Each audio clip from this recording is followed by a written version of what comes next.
pasada hablamos sobre las neoplasias y también hablamos sobre unas neoplasias benignas, ¿sí? Hablamos sobre los carcinomas, sobre los adenomas. Bueno, ahora vamos a hablar sobre el resto de patologías benignas.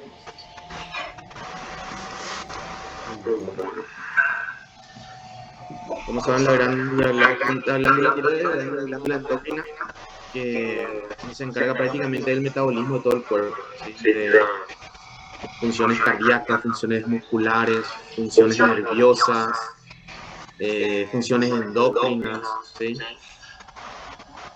Se encuentra ubicada en el cuello, en la porción anterior a lo que sería la tráquea y la laringe, por debajo de la laringe, en la tráquea. Consta de dos lóbulos. Sí. Voy a poner para grabar. Sí, ahora Recording in progress. Bueno, está compuesta anatómicamente ahora por dos lóbulos, derecho, izquierdo, y un istmo un poquito más pequeño, ahora que conecta esos dos lóbulos. Está regulada por una hormona también que es producida en la hipófisis. Esta hormona se llama la hormona estimulante de la tiroides, ¿verdad? O TSH, ¿sí?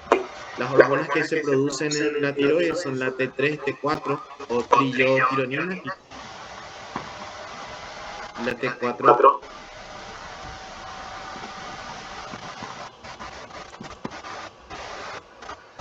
Esto a su vez están reguladas, ¿verdad? Por la hormona reguladora de la hipófisis, ¿verdad? O liberadora de tirotropina. Bueno, una de las patologías, o sea, el cuadro clínico, ¿verdad? Vamos a tener aquí algunos conceptos. Tenemos el hipertiroidismo, ¿verdad? Y la tirotoxicosis. Aunque se parecen bastante en ellos, ¿verdad? O sea, se presta a confusión. La tirotoxicosis sería un estado, ¿verdad? Que está causado en todo el cuerpo, un estado metabólico, a consecuencia de la elevación de la T3, ¿verdad? Que es la triiotironina, y la T4, la tiroxina, ¿sí? El hipertiroidismo, este término se utiliza cuando la tirotoxicosis, o sea, ese estado hipermetabólico del cuerpo se debe a una hiperfunción, pero de la tiroides, o sea, no tiene en cuenta digamos que otras zonas, otras ubicaciones, otra procedencia de estas hormonas, ¿sí? Como vamos a ver más adelante, estas hormonas no solo se producen en la tiroides, sino que también se pueden producir en otras patologías en otras partes del cuerpo, y también digamos, de procedencia exógena, o sea, pueden ser insertadas al cuerpo, ¿sí? Entonces, tirotoxicosis es un estado hipermetabólico, ¿verdad? En el cuerpo, que se desarrolla en el cuerpo debido a una elevación de la T3 y la T4. Y el hipertiroidismo se utiliza cuando esa tirotoxicosis se debe a una hiperfunción, pero procedente de la glándula tiroides, ¿sí?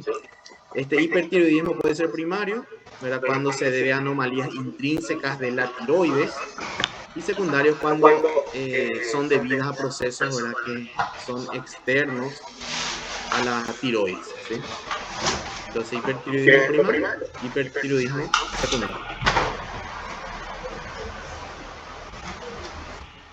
En cuanto a la clínica, acá nosotros no vamos a tener, no, vamos a tocar lo que es la clínica, ¿verdad? De estas patologías, pero no es, digamos que ustedes no deben apuntar en lo que leen, ¿verdad? Deben saber los conceptos grandes nada más, no deben apuntar a las clínicas, a todos los síntomas, signos, a manejar todo eso, ¿sí? Nosotros vamos a enfocarnos a lo que es anatomía patológica, pero igualmente debemos de tocar la clínica para que ustedes se den cuenta, ¿verdad? De cómo funciona la tiroides, de cuáles son las repercusiones, las consecuencias que pueden tener, ¿verdad? El mal funcionamiento, las patologías benignas que se vayan presentando en esta glándula, ¿sí? Entonces las manifestaciones clínicas están relacionadas a un estado hipermetabólico, ¿sí? En el hipertiroidismo hablamos de un estado hipermetabólico que está producido o que está inducido por las hormonas tiroideas. Recuerdo nuevamente T3 y T4. Hay una hiperactividad del sistema nervioso simpático, ¿sí? Las manifestaciones pueden ser, se pueden dar en múltiples órganos. Por ejemplo, a nivel del corazón, hay un aumento en la contractilidad del corazón, resultando esto en taquicardia, en arritmias, en palpitaciones, ¿verdad? Y si eso no se soluciona, si eso sigue progresando, se cronifica, entonces vamos a tener como consecuencia cardiomegalia y también insuficiencia cardíaca congestiva. A nivel de otros órganos, tenemos por ejemplo el sistema neuromuscular, donde se presentan temblores, ansiedad, falta de concentración, insomnio, la habilidad emocional. Todo esto era por actividad excesiva del sistema nervioso simpático. Recuerden eso. En cuanto a los músculos esqueléticos, hay una debilidad muscular con una disminución de la masa muscular. Generalmente las personas hipertiroideas, ¿verdad? Suelen ser delgados, con poca masa muscular. Entonces hay debilidad muscular y disminución de la masa muscular. A nivel de la piel suele estar caliente y húmeda, ¿sí? Por el aumento de la sangre periférica. A nivel gastrointestinal hay una mayor actividad simpática, entonces puede haber hipermotilidad y puede haber hiperfagia, por ejemplo, aumento del consumo de alimentos, ¿verdad? Pero a su vez con pérdida de peso. Esta pérdida de peso se debe al estado hipermetabólico, ¿verdad? De la persona. A nivel del esqueleto hay una resorción ósea con osteoporosis, ¿sí? Entonces tenemos osteoporosis en estos pacientes. Y a nivel ocular hay una estimulación del músculo elevador del párpado, entonces tenemos una mirada más fija. Y también vamos a ver que tienen unas facies, sería un rostro, digamos, característico, ¿sí? Con lo que se llama exoftalmo, ¿sí? Con los ojos salientes, ¿verdad? Entonces, tiene también sus alteraciones a nivel oculares. En síntesis, como pueden ver, tienen afectación a nivel del corazón, del sistema neuromuscular, del músculo esquelético, en la piel, el aparato gastrointestinal, el sistema óseo y los ojos. ¿Cuáles son las patologías? Cuando nosotros hablamos de hipertiroidismo, nosotros dijimos en el concepto que era un estado hipermetabólico que es causado por una alteración, un aumento, ¿verdad? de las hormonas tiroideas, pero es debido a la función de la tiroides, ¿sí? Entonces, ¿cuáles son las patologías que vamos a ver en la tiroides y que pueden causar hipertiroidismo? La enfermedad de Graves-Basedow es la más común, es una patología autoinmunitaria. Luego tenemos el bocio multinodular tóxico y el adenoma tóxico, ¿sí? Estas son las patologías que vamos a ver constantemente y que se pueden traducir en hipertiroidismo. Nosotros cuando hagamos el diagnóstico, ¿verdad? Un diagnóstico patológico, por ejemplo, de un nódulo tiroideo o de un bocio, nosotros vamos a estar diagnosticando estas patologías, o una enfermedad de Graves, un bocio, un bocio nodular, ¿verdad? Un bocio multinodular, un bocio simple, ¿sí? No vamos a estar diagnosticando hipertiroidismo. El hipertiroidismo ya sería una consecuencia metabólica en todo el cuerpo, ¿verdad? En todos los órganos, pero con un trasfondo localizado en la tiroides, ¿sí? Luego tenemos otras patologías más raras, por ejemplo, tiroiditis, ¿verdad? La inflamación de la tiroides, a eso le llamamos tiroiditis, también puede causar hipertiroidismo. Después tenemos el carcinoma tiroideo con hiperfuncionalidad, ¿sí? El adenoma hipoficiario, ¿verdad? sería un tumor localizado en la apófisis, ¿verdad? Que haga que haya una mayor secreción de TSH, hormona estimulante de la tiroides. También el estruma ovárico. El estruma ovárico es la presencia de tejido tiroideo en el ovario, ¿sí? Entonces, ¿se recuerdan ustedes? Dijimos que tirotoxicosis era un estado hipermetabólico, ¿verdad? Pero no se debía a una hiperfuncionalidad de la tiroides, ¿sí? Entonces, este estruma ovárico, por ejemplo, puede ser uno de los causantes de tirotoxicosis, ¿sí? También el adenoma hipofisiario, por ejemplo, ¿sí? Puede ser un causante de esa tirotoxicosis. Luego tenemos el hipertiroidismo iatrogénico, ¿verdad? O exógeno por administración de hormonas tiroideas, y el hipertiroidismo inducido por el yodo. Si yo les pregunto en el examen cuál es la causa más común de hipertiroidismo, entonces sería la enfermedad de Graves, ¿sí? En cuanto al diagnóstico del cuadro de hipertiroidismo, nosotros tenemos los laboratoriales, donde tenemos una concentración de TSH, o sea, de hormona estimulante de la tiroides, disminuida, ¿sí? En los pacientes que tienen hipertiroidismo primario, o sea, en los pacientes que tienen un hipertiroidismo debido a una alteración en la tiroides, ¿sí? Pero, como decimos, hipertiroidismo, entonces, ¿cómo estarían la T3 y la T4? Estarían aumentadas, ¿sí? Ambas, la T4 aumentada y la T3 aumentada, ¿ok? Con TSH disminuida. Entonces tendríamos TSH disminuida en las que son primarias, ¿verdad? Después T3 aumentada porque es hipertiroidismo y T4 también aumentada. De entre estas dos hormonas, la que más se produce en cantidad en la tiroides es la T4, ¿sí? La T4, la tiroxina. En cuanto a la enfermedad de Graves, que dijimos que era la patología, ¿verdad? Que más frecuentemente produce hipertiroidismo, esta patología es un desorden autoinmune, o sea, es una patología de etiología autoinmune, donde vamos a observar hipertiroidismo, vamos a observar agrandamiento de la glándula, vamos a observar exoftalmos. Exoftalmos era la condición, ¿verdad?, donde los globos oculares resaltan, sobresalen de lo que es la cavidad orbitaria, entonces tendrían los ojos saltones, y la dermopatía infiltrante. ¿Sí? La dermopatía infiltrante es una especie de edema que se puede observar a nivel del rostro.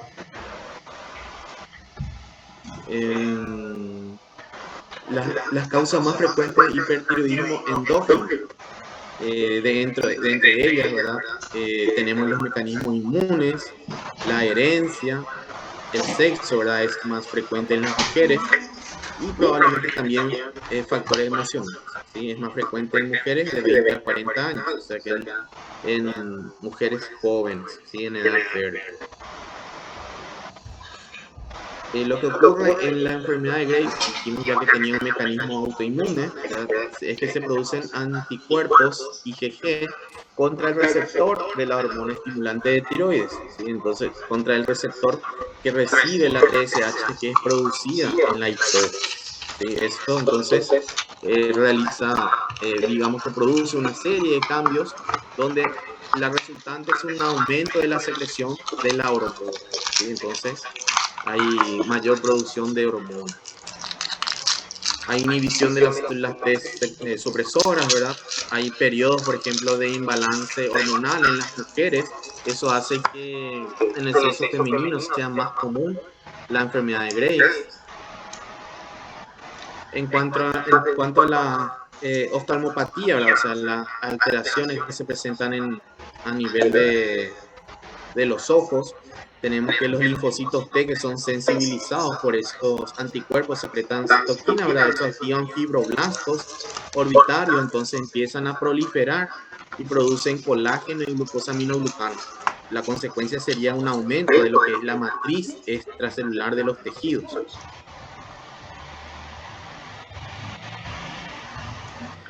Entonces, nosotros dijimos, ¿verdad?, que en el hipertiroidismo lo que hay es exoftalmia, ¿sí? También había, recuerden, una estimulación de lo que es el músculo elevador del párpado, ¿sí? Entonces vamos a ver que las facies, que sería el rostro, la cara de los pacientes, presenta ojos saltones, ¿sí?, de mirada fija, como en este caso. Aquí pueden observar, aparentemente da la impresión de que estos ojos están saliendo, protruyendo de la cavidad orbitaria.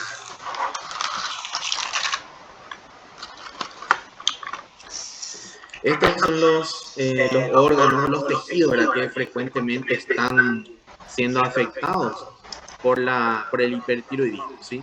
El pelo, por ejemplo, se vuelve más fino, más delgado, ¿sí? Hay exoftalmia, hay sudoración, hay osteoporosis, hay debilidad debilidad muscular, hay taquicardia, hay pérdida de peso, hay trastornos en la en el periodo menstrual, ¿verdad? Hay oligomenorrea y hay temblores.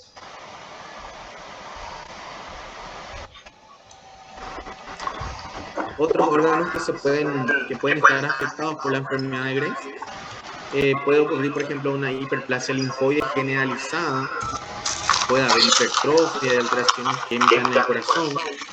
En los tejidos de la órbita, ¿verdad?, hay edema con depósito de mucopolisacáridos, entonces hay infiltrado linfocitario y también fibrosis. Y en la piel pueden aparecer pápulas y nódulos pigmentados. En la enfermedad de Graves, ¿cómo se encuentra macroscópicamente la tiroides? Va a tener un aumento simétrico y difuso de la tiroides. Va a pesar unos 80 gramos, que no es, digamos que no es muy llamativo, ¿sí? No es demasiado. Nosotros vamos a ver, por ejemplo, que en el bocio coloide multinodular, la tiroides llega a pesar 200 gramos, por ejemplo. Entonces, comparado a eso, el aumento en la enfermedad de Graves no es tan acentuado.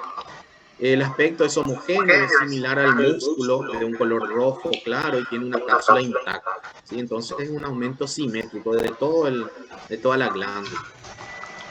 Microscópicamente vamos a observar hiperplasia, hipertrofia de las células epiteliales foliculares, ¿sí?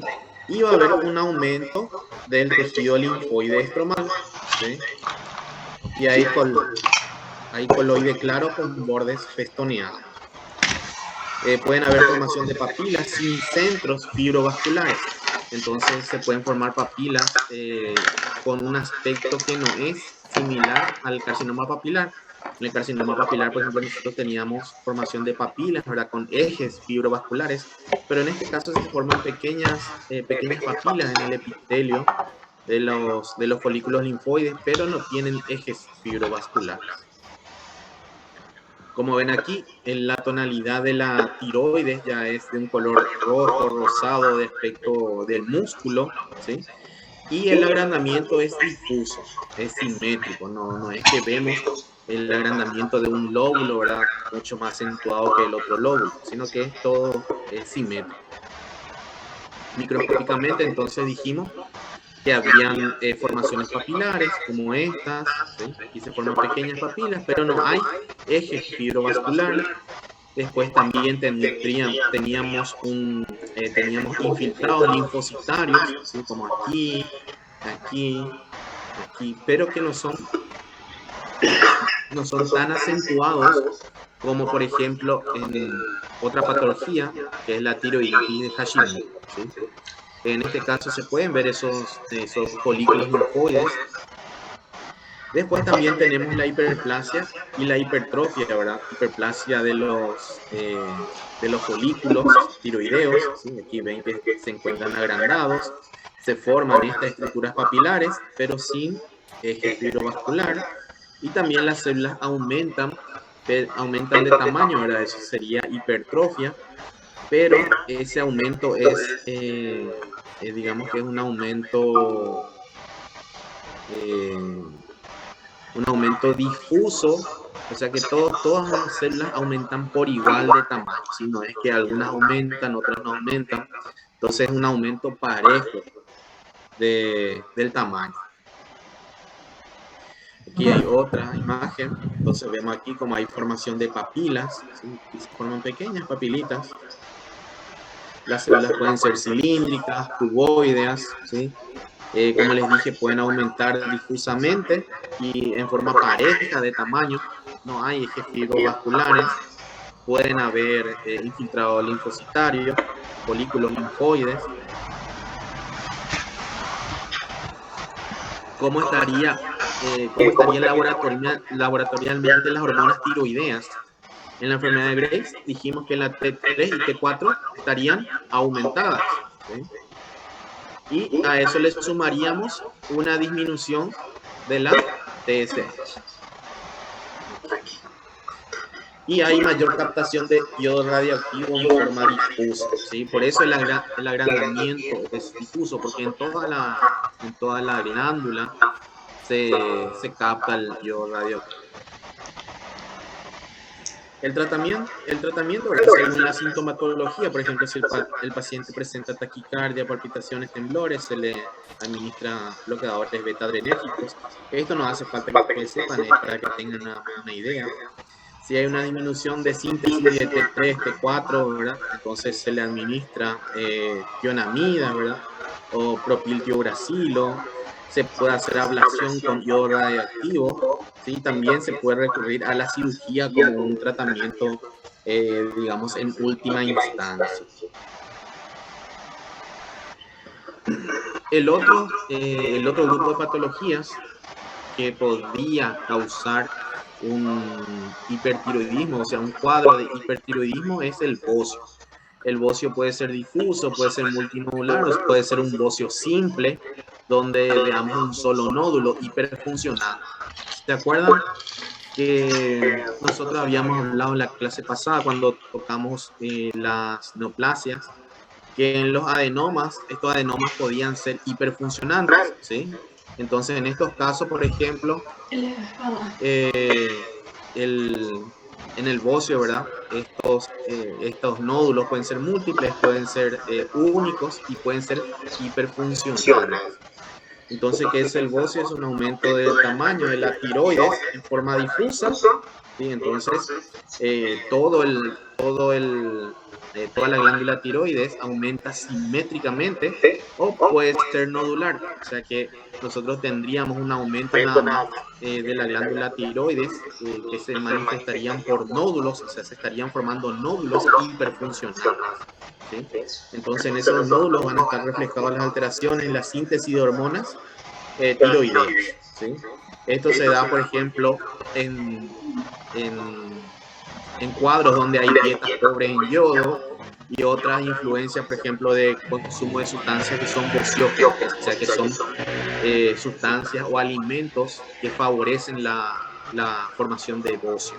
Por ejemplo, el consumo de coliflor, el consumo de la mandioca. También el consumo de productos que crecen donde hay bastante tiocianato. ¿Qué es el tiocianato? El tiocianato es un producto que es consecuencia, que se encuentra en el suelo, ¿verdad? Y contamina el agua, contamina los alimentos y es producto de la manipulación o del, ¿cómo es que se dice? No es síntesis, manipulación y el, el trabajo, ¿verdad? Por ejemplo, en el oro, en la plata, ¿verdad? En materiales de oro, plata, cuando se manipula esos metales, entonces el carbón también, por ejemplo, esos suelen liberar tiocianato y ese tiocianato pasa al suelo, ¿verdad? Y puede contaminar el agua o puede contaminar el suelo y con ello los alimentos, ¿verdad? Que se producen allí o que crecen allí en ese suelo. Entonces, al ser esos consumidos por el humano, ¿verdad? Como son sustancias bociógenas, entonces son un factor de riesgo para el desarrollo del bocio. En este bocio, ¿verdad? Hay también elevación de lo que es la TSH, a diferencia, ¿verdad?, de la enfermedad de Graves, donde había una disminución de la TSH y hay una alteración de la síntesis de hormonas tiroideas, hay una disminución de lo que es T3 y T4, ¿sí?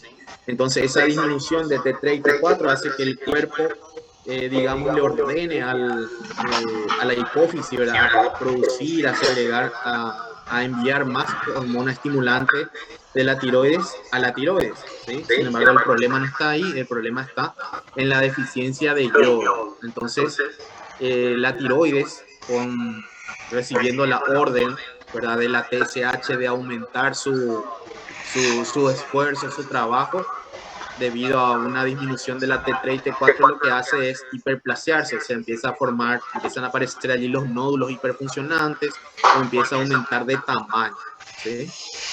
Eso es lo que sucede. Como consecuencia tenemos hipertrofia, hiperplasia de las células, ¿verdad?, de todos los folículos tiroideos, que como les dije puede ser difuso, abarcando toda la tiroides, o puede ser en nódulos, ¿verdad?, nódulos únicos o nódulos múltiples.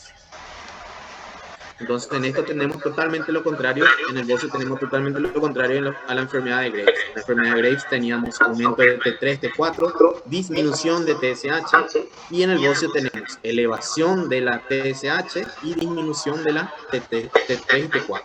¿Sí? ¿Cómo es el bocio difuso simple? ¿Sí? Vamos a hablar del bocio difuso simple y luego del bocio multinodular. En el bocio difuso simple, macroscópicamente hay un aumento difuso del tamaño glandular que rara vez supera los 100 o 150 gramos. ¿Sí? Como es difuso, entonces no suele ser muy acentuado el crecimiento, no suele pesar tanto. Microscópicamente vamos a tener un estadio hiperplásico y un estadio coloide. El estadio hiperplásico, los folículos están revestidos por un epitelio cilíndrico, está formando a veces papilas, ¿verdad? Y que están intercalados con folículos muy dilatados con epitelio cúbico. Y en el estadio coloide, lo único que va a variar es que se va a observar el material coloide de color rosado, ¿verdad?, en la luz de estos folículos. Entonces aquí vemos un aumento difuso de la glándula que no es muy marcado. Vemos aquí que aumenta el lóbulo derecho, esto es lóbulo derecho, esto es istmo, esto es lóbulo izquierdo, ¿sí? El aumento se da simétricamente. Aquí vemos que al seccionar se observa un solo nódulo. Probablemente esto sea normal, pero aquí esté nuestro nódulo. ¿Sí? En esta zona está nuestro nódulo. Entonces, nosotros seccionamos este lóbulo y allí estaríamos viendo un solo nódulo. Los nódulos suelen tener un color carnoso, no suelen tener cápsulas, suelen estar bien delimitados, pueden tener áreas de hemorragia también, pero no presentan otras características que ya les voy a citar cuando veamos el bocio multinodular. Entonces aquí vemos que hay hiperplasia de los folículos tiroideos, ¿sí? Todos estos son folículos hiperplásicos. Estas son zonas de hemorragia, ¿sí? Se ven abundantes eritrocitos aquí, que correspondería probablemente a esta zona más de color roja oscura que se observa. Aquí una foto más cerca, vemos los folículos, ¿verdad?, agrandados de tamaño. Aquí hay folículos de tamaño normal, aquí están folículos agrandados. Entonces en esta fase, ¿verdad?, donde nosotros vemos este coloide rosado, tenemos el estadio coloideo, ¿sí? Aquí vemos los folículos nuevamente. Y después está el bocio multinodular, ¿verdad?, que este bocio multinodular suele aparecer posterior a episodios recidivantes, o sea, episodios reiterativos del bocio simple, ¿sí? Del bocio que nosotros acabamos de ver, de este bocio. Entonces, cuando este bocio aparece, luego desaparece, vuelve a aparecer, ¿verdad? Entonces se puede, digamos, cronificar y puede evolucionar a un bocio multinodular. Entonces hay un crecimiento de la tiroides ya más irregular y vamos a ver que macroscópicamente, por ejemplo, ya se vuelve asimétrico, ¿sí? Con múltiples nódulos y ya tiene un mayor peso, un mayor tamaño. Generalmente pesan 200 gramos o más inclusive. Los nódulos coloides son de color beige, amarillo y ya tienen hemorragia y tienen otras complicaciones que nosotros siempre hablamos, ¿verdad? Que se observan en una inflamación crónica. Por ejemplo, fibrosis, cambios quísticos, calcificaciones, ¿sí? Todos estos cambios que no tenía el bocio simple, ya tiene el bocio multinodular. ¿Por qué? Porque ya es como una patología crónica, ya es una consecuencia de un bocio simple, reiterativo. Microscópicamente, los folículos, igual que en el bocio simple, están agrandados, ¿sí? Tienen un epitelio plano, cúbico y tienen coloide en la luz.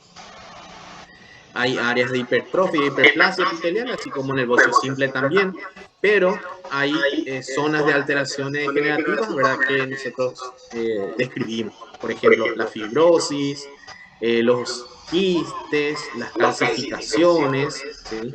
Todos esos cambios también se observan microscópicamente. Entonces, hay diferencias macroscópicas y microscópicas entre el bocio simple y el bocio multinodular. El bocio simple suele ser un nódulo, suele haber hemorragia, hiperplasia, hipertrofia de folículos, hay digamos, una fase donde aparece el coloide, y el bocio multinodular ya sería consecuencia de múltiples reiteraciones del bocio simple. Y como se trata de una patología, digamos, crónica, con inflamación crónica, entonces ya aparecen las calcificaciones, aparecen la fibrosis, hemorragia antigua, formaciones de quistes, y la glándula tiroides ya aumenta mucho más de tamaño y también ese aumento es asimétrico. Entonces vamos a observar una glándula tiroides de esta forma. Como ustedes pueden ver aquí, se observa un nódulo, ¿verdad? De gran tamaño. A ver, tiene unos 3 centímetros aquí de diámetro, 3 por 2 centímetros aproximadamente. En el lóbulo izquierdo, en el derecho se observa otro pequeño nódulo un nódulo más chico, ¿verdad? Menos de 1 centímetro de diámetro. Entonces se pueden dar cuenta ustedes de que esto ya es el lóbulo izquierdo es mucho más grande que lo que es el lóbulo derecho. Aquí al seccionar vemos que se observa un nódulo en este caso, pero estas zonas blanquecinas aquí corresponden a zonas probablemente de calcificación, ¿sí? Entonces nosotros al cortar vamos a ver que vamos a sentir, ¿verdad? Que no se puede cortar, que es bien sólido, cuesta cortar con las cuchillas. También hay múltiples formaciones de quistes, ¿ven? Todas estas son formaciones quísticas que se observan. Aquí también vemos aquí en esta zona un nódulo, aquí vemos otro nódulo. Estos blancos que se observa aquí en la periferia son calcificaciones, ¿sí? Estas son áreas bien sólidas que cuesta cortar. Aquí todas estas son calcificaciones. Aquí vemos un lóbulo donde se observa aquí un nódulo, aquí otro nódulo, aquí otro nódulo, aquí otro nódulo. Aquí se observa otro, aquí otro, aquí otro. Son múltiples nódulos, por eso se denomina bocio multinodular. Y macroscópicamente también, si nosotros cortamos esto aquí, o sea, en el momento de cortar con las cuchillas, se va a sentir que tiene zonas de fibrosis, de calcificaciones. Y también se observa macroscópicamente las formaciones de quistes. Aquí tenemos un quiste, aquí tenemos formación de otro quiste, aquí otro quiste. Microscópicamente lo mismo, esas calcificaciones nosotros vamos a ver como depósito de calcio aquí en el parénquima tiroideo. Estos múltiples nódulos nosotros vamos a ver a poco aumento, ¿verdad? Como nódulos que se van formando, ¿sí? Vemos la hiperplasia aquí de los folículos, de los folículos tiroideos.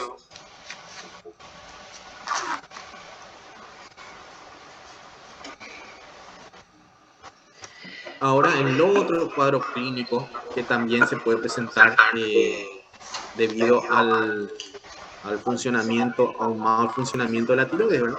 Nosotros hablamos de hipertiroidismo, allí hablamos de los más comunes, de las patologías productoras más comunes, ¿verdad? La enfermedad de Graves, el bocio simple, el bocio multinodular. Ahora vamos a hablar sobre el hipotiroidismo, ¿sí? En el hipertiroidismo había un hiperfuncionamiento, o sea, un aumento, digamos, un cuadro hipermetabólico, ¿verdad? Donde la causa se encontraba en la tiroides. Entonces era un cuadro hipermetabólico. En este caso, el hipotiroidismo es lo contrario, ¿sí? Aquí disminuye el metabolismo. Entonces, el hipotiroidismo es cualquier alteración estructural o funcional que interfiera con la producción de cantidades adecuadas de hormona tiroidea y, ¿verdad?, sus consecuencias. Por ejemplo, con el hipotiroidismo podemos tener el cretinismo, ¿sí? El cretinismo se presenta cuando el hipotiroidismo que se desarrolla, ¿verdad?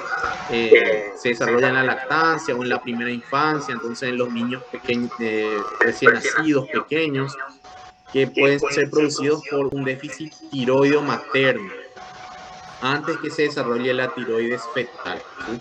Entonces, cuando la madre ya tiene un déficit tiroideo y aún no está desarrollado la tiroides en el feto, ¿verdad? Ese niño después puede crecer o puede desarrollar el cretinismo. Vamos a ver unas imágenes, ¿verdad?, donde tienen características que son muy peculiares. Por ejemplo, presentan alteraciones a nivel del sistema esquelético, presentan alteraciones en el sistema nervioso central, con consecuencias como el retraso mental, el enanismo, una cara, ¿verdad?, peculiar, una cara tosca, protrusión de la lengua y hernia umbilical. Y el mixedema es el hipotiroidismo, pero en niños mayores o en adultos, ¿sí? Este niño, por ejemplo, como ustedes pueden ver, presenta aquí la hernia umbilical, presenta un abombamiento del abdomen, ¿sí? Un abdomen distendido, presenta un rostro ya peculiar, un rostro tosco, una nariz chata, ¿verdad?, ancha, ¿sí?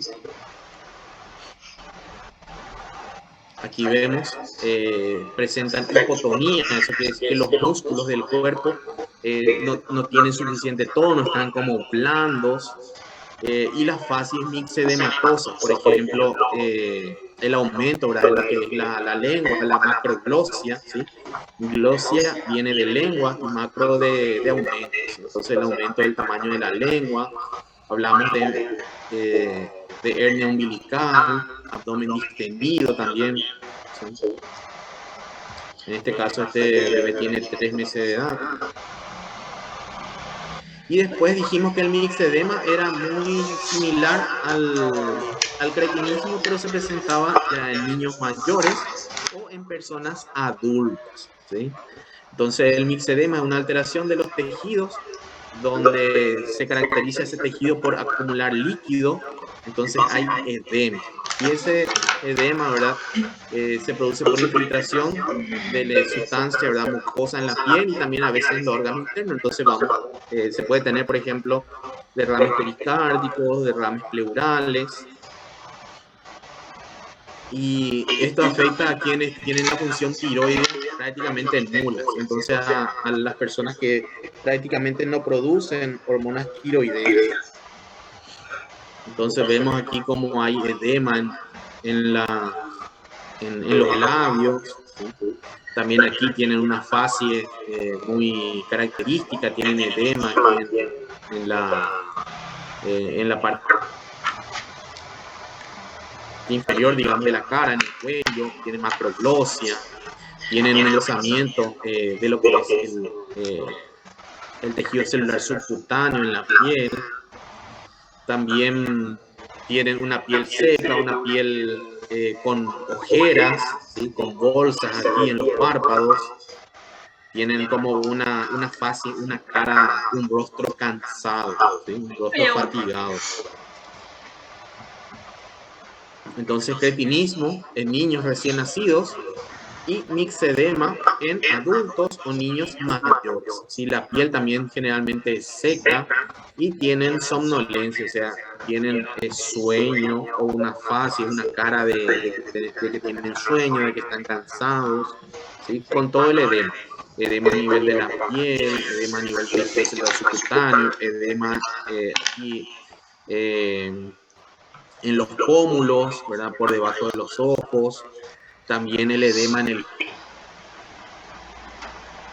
cuello y edema, recuerden, en las cavidades. Si este mixedema evoluciona, ya se complica con otras alteraciones. Por ejemplo, aparece anemia, palidez, edema periorbitario, que ya habíamos visto, ¿verdad? Y macroglosia, el aumento del tamaño de la lengua. Puede haber derrame pericárdico, puede haber derrame pleural. También puede existir el ilio adinámico.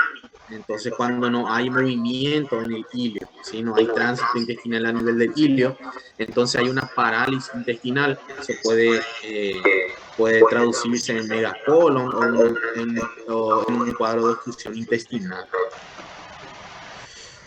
Ahora, ¿cuáles son las causas de este hipotiroidismo? Así como teníamos causas del hipertiroidismo, también tenemos causas del hipotiroidismo, ¿verdad? Entonces dijimos que todas las patologías, por ejemplo, que produzcan insuficiencia del parénquima tiroideo pueden causar hipotiroidismo.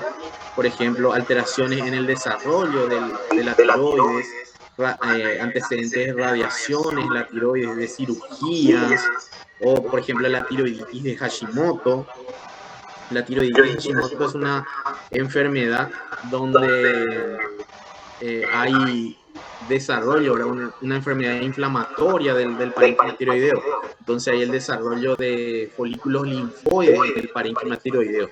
Eso hace que disminuya bastante el parénquima funcionante, digamos, de la tiroides. Como consecuencia se produce hipotiroidismo. También en patologías donde haya una alteración en la síntesis de la hormona tiroidea, por ejemplo, el hipotiroidismo primario idiopático, que es cuando hay bloqueos, o sea, alteraciones en los receptores de TSH, de hormona estimulante del tiroides. Déficit de yodo, por ejemplo. Sin yodo no habría un funcionamiento metabólico de la tiroides. También por fármacos que producen una disminución de la producción de hormonas tiroideas, la tiroides Hashimoto que dijimos, y también las supratiroideas, o sea que alteraciones no en la tiroides, sino en órganos que, digamos, metabólicamente presentan a las tiroides. Por ejemplo, lesiones en la hipófisis. Nosotros habíamos dicho que la hipófisis regulaba el funcionamiento de la tiroides, entonces lesiones a nivel de la hipófisis que reducen la TSH, que es la hormona que regula el funcionamiento de la tiroides, pueden producir hipotiroidismo. Por ejemplo, necrosis hipofisiaria, que se puede dar en el puerperio, traumatismos a nivel de la hipófisis o tumores hipofisiarios. También lesiones en el hipotálamo, que reducen la liberación de hormona liberadora de tirotropina. La hormona liberadora de tirotropina se produce en el hipotálamo. Eso hace que en la hipófisis se produzca hormona estimulante de la tiroides, y esa hormona estimulante de la tiroides es la que regula el funcionamiento de la tiroides. Entonces, si ocurren lesiones hipotalámicas, ¿verdad? Por traumatismo, tumores o radioterapia, entonces se pueden ver afectadas todas las glándulas que dependen del funcionamiento de ese hipotálamo. En la tiroides Hashimoto, como yo les dije, tenemos un infiltrado linfocitario con ya producción de folículos linfoides. Aquí podemos ver los folículos linfoides en esta tiroide. Aquí vemos folículos tiroideos, ¿sí? Células foliculares, coloides, y también en el parénquima vemos folículos linfoides, ¿sí? Entonces es una patología de etiología autoinmune y es inflamatoria. Se producen folículos linfoides en el parénquima tiroideo. Aquí tenemos otra imagen, aquí tenemos los folículos tiroideos y tenemos el infiltrado linfocitario. Todo esto son linfocitos, linfocitos que están ocupando parénquima tiroideo y están haciendo que ese parénquima, ese tejido tiroideo que debe de producir hormonas, que debe de funcionar, ¿verdad?, sea mucho menor.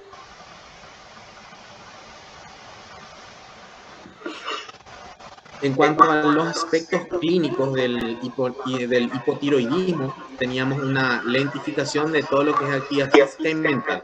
Cuando nosotros hablamos de hipertiroidismo, hablamos de un cuadro clínico hipermetabólico. Entonces teníamos taquicardia, sudoración, teníamos hiperactividad prácticamente en todos los órganos. Sin embargo, en el hipotiroidismo tenemos lo contrario. Tenemos fatiga, tenemos apatía, pereza mental, distracción, intolerancia al frío, sobrepeso. En el hipertiroidismo era lo contrario, ¿sí? La piel estaba caliente, las personas eran delgadas, con atrofia, con poca masa muscular. Sin embargo, en el hipotiroidismo tenemos intolerancia al frío, tenemos sobrepeso, estreñimiento, hay una reducción del gasto cardíaco e insuficiencia respiratoria. En el hipertiroidismo nosotros teníamos taquicardia, aumento del gasto cardíaco, inclusive si eso se prolongaba teníamos insuficiencia cardíaca. También en el hipotiroidismo tenemos piel fría y pálida y disminución de la sudoración. Histológicamente nosotros podemos ver, por ejemplo, acumulación de glucosaminoglucanos y ácido hialurónico en la piel, en el tejido subcutáneo y en las diversas vísceras, ¿verdad? Eso se traduce como edema, aumento de la matriz extracelular, porque estos glucosaminoglucanos, ácido hialurónico, son todos componentes de la matriz extracelular. En el hipotiroidismo primario tenemos disminución de T3, T4 y aumento de la TSH. ¿Sí? Hipotiroidismo, recuerden, T3, T4 baja, ¿sí? Por eso es hipotiroidismo, y la TSH aumenta, tratando de compensar. Y en el hipotiroidismo secundario y en el terciario también teníamos disminución de la T3, T4, pero a diferencia del primario, la TSH suele ser normal. Y tenemos una punción de tiroides. Generalmente cuando hay una masa palpable o aumento de la glándula tiroides, lo primero que se hace, lo más accesible es punzar, si es un nódulo, ¿verdad? O sea, se suele hacer una ecografía. En la ecografía se observa si se ven un nódulo, dos nódulos, múltiples nódulos, ¿verdad? Los tamaños, todo eso. Después, para ver la celularidad, se punza y se extienden en láminas y eso se colorea y se observa, se analizan. Nosotros no vamos a ver folículos linfoides en la punción, pero sí vamos a ver las células foliculares. Por lo menos se va a descartar que sea maligno, que sea una patología maligna, ¿sí?